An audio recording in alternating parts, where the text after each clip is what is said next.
Doctor అంటే చాలా మంది 50-60 అబవ్ వాళ్ళు Mhm. డాక్టర్ దగ్గరికి వెళ్తారు, మెడికేషన్ కూడా ఫాలో అయ్యాం డాక్టర్, ప్రతి ఒక్కటి చేసాము, ఇంజెక్షన్స్ కూడా తీసుకున్నాము, కానీ మా Correct. పెయిన్ అయితే తగ్గట్లేదు, నడవలేకపోతున్నాము అని చెప్తూనే ఉంటారు. ఇంకా అలా Correct. ఎందుకు జరుగుతుంది డాక్టర్? సి మోకాలు నొప్పి అనేది it's a wide thing and exercise చేయాలి మన వాళ్ళు అగైన్ దే చాలా వోంట్ దే కష్టం. నెగ్లెక్ట్ అండ్ ఇంజెక్షన్స్ మోకాలు లోపలికి ఇంజెక్షన్స్ అనేది పిఆర్పి స్టెమ్ సెల్స్ ఇవన్నీ ఇస్తున్నారు బట్ అబౌవ్ 50 years అది usually it doesn't work okay. Or at least weekly once ఇవ్వాల్సి వస్తుంది. మేబీ స్టడీస్ ప్రకారం చూస్తే at least 4 doses in a month okay. ఇవ్వాల్సి వస్తుంది కానీ అది కూడా నాట్ ప్రూవెన్. దట్ ఈస్ వాళ్ళు అదే మెయిన్ గా వస్తారు ఇంజెక్షన్స్ ఇన్ని తీసుకున్నాము అవును, కానీ అయినా అవును. పెయిన్ తగ్గలేదు అని. Usually it doesn't work weekly much. Once తీసుకుంటారు కదా Correct, డాక్టర్? అవును.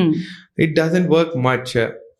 అండ్ ఇంకొకటి పెయిన్ కిల్లర్ తీసుకున్న రోజు వాళ్ళకి చాలా బాగుంటది, అవును, మళ్ళీ దాని పవర్ తగ్గినప్పుడు పెయిన్ విల్ మళ్ళీ కమ్ బ్యాక్ కంప్లైంట్ చేస్తారు. అండ్ సర్జరీకి భయపడి వాళ్ళు కూడా దే కీప్ ఆన్ టేకింగ్ ఈ పెయిన్ అవును. కిల్లర్స్. దాని వల్ల వాళ్ళకి వేరే సైడ్ ఎఫెక్ట్స్ అనేవి ఓకే, డెవలప్ అవుతూ ఓకే. ఉంటాయి.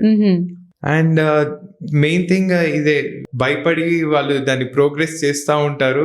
ఫైనల్ గా డిఫార్మిటీ అంటారు, బెండ్ అయిపోయి లాస్ట్ Okay. స్టేజెస్ లో ఇక వచ్చి సార్ నా వల్ల అవ్వట్లేదు అన్నప్పుడు we go head for replacement. Replacement.